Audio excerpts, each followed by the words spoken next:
네, 안녕하세요. 5월 13일 수요일 짱목과 말씀 수다의 시간입니다.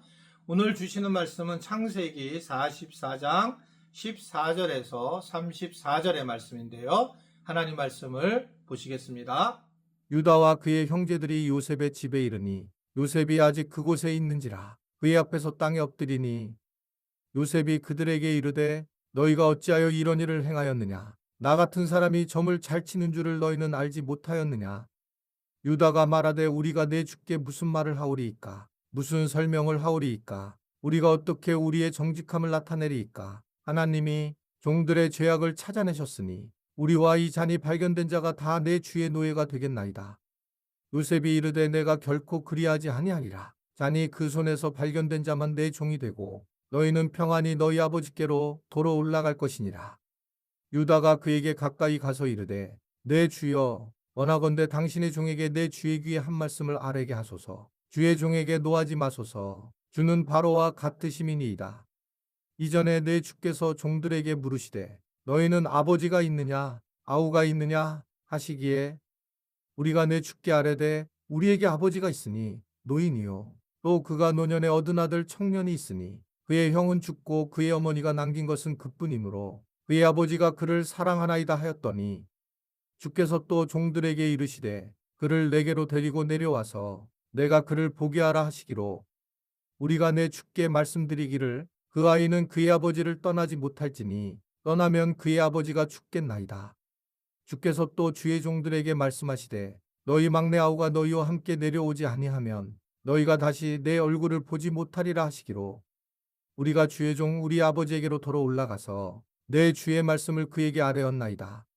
그 후에 우리 아버지가 다시 가서 곡물을 조금 사오라 하시기로 우리가 이르되 우리가 내려갈 수 없나이다. 우리 막내 아우가 함께 가면 내려가려니와 막내 아우가 우리와 함께 가지 아니하면 그 사람의 얼굴을 볼 수 없음이니이다.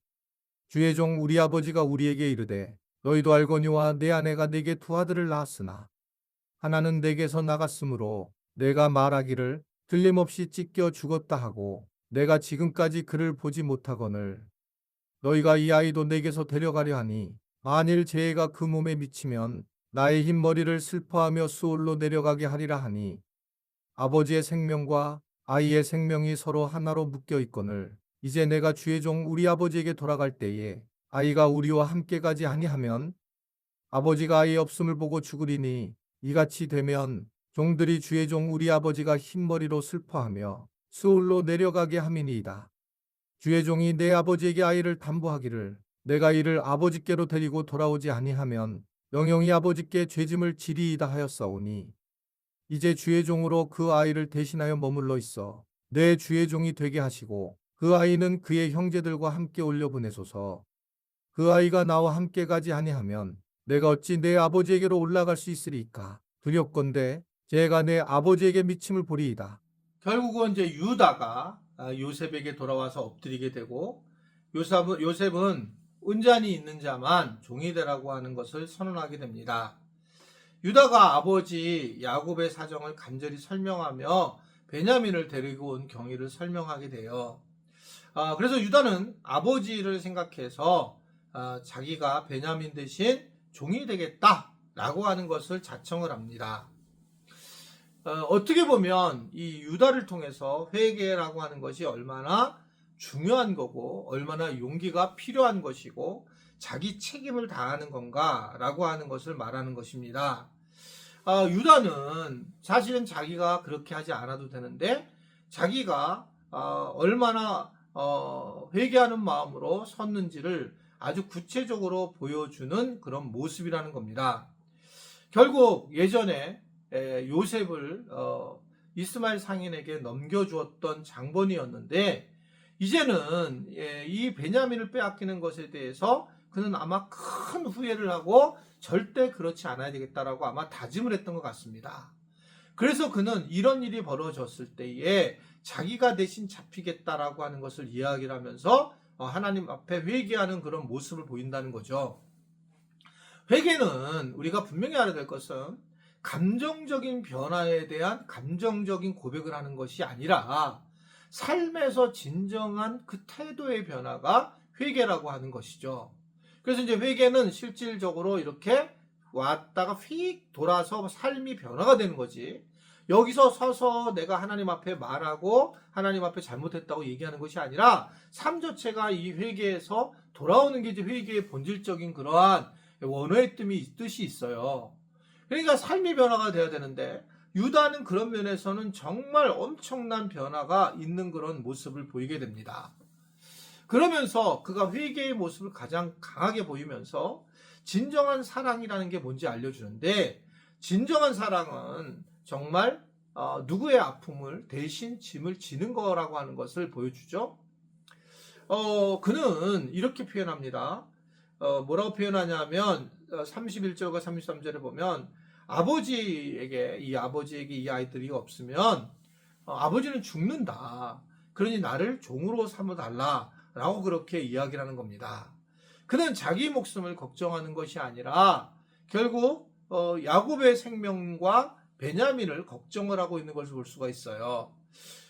자기 유익이 아닌 가족을 바라보고 그리고 아버지를 바라보는 그는 죽음도 자기가 당할 수 있다라고 하는 것을 표현하고 있다는 거죠.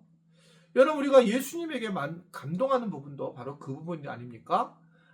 예수님이 당신의 죄 때문에 마귀랑 싸우다가 죽으시면 우리가 그 정도로 감동이 있지 않지만, 사실은 예수님은 마귀를 이길 수 있는 힘이 있지만 결국은 우리의 죄를 담당해서 대속하시 죽었다는 사실이 아주 우리에게 감동을 주는 것과 마찬가지라는 겁니다. 우리도 우리의 십자가를 지고 자기 십자가를 지고 예수님을 따라야 된다는 건 뭐냐면 대신 우리가 짐을 져주고 대신 함께 나누어지는 것이 매우 중요하다라고 하는 것입니다. 말로 아닌 어떤 우리가 희생과 책임으로 나타내려고 하는 것이 참 중요한 일이라고 하는 것을 오늘 다시 한번 오늘 말씀을 통해서 우리가 엿보게 되는 거예요. 유다를 통해서. 우리가 세상에서 하나님 나라를 세워나가는 것도 바로 유다와 같은 그런 행동의 모습이다. 내가 결국은 다른 사람들의 생명을 걱정하고 다른 사람들의 걱정하는 것을 기도하고 그러면서 다른 사람을 위해 살아가는 것이 비록 힘든 십자가를 지는 것이요. 이것을 통해서 그러나 하나님의 나라가 세워져 나간다라는 것을 아는 우리 지체들이 되기를 간절히 바랍니다. 오늘 하루도 주 안에서 평강을 누리도록 주님께서 붙잡아 주시기를 바랍니다. 기도하겠습니다. 하나님 아버지, 오늘 주께서 시간을 허락하셔서 말씀 수다를 듣게 하시고 또한 깨닫게 하심을 감사합니다. 다른 사람을 위하여 살아가는 삶, 다른 사람들의 아픔을 내 아픔으로 생각하는 삶을 살아갈 수 있도록 저희들을 붙잡아 주시고 믿음의 자녀로 세워주시고 인도하여 주옵소서. 예수님의 이름으로 기도드리옵나이다. 아멘.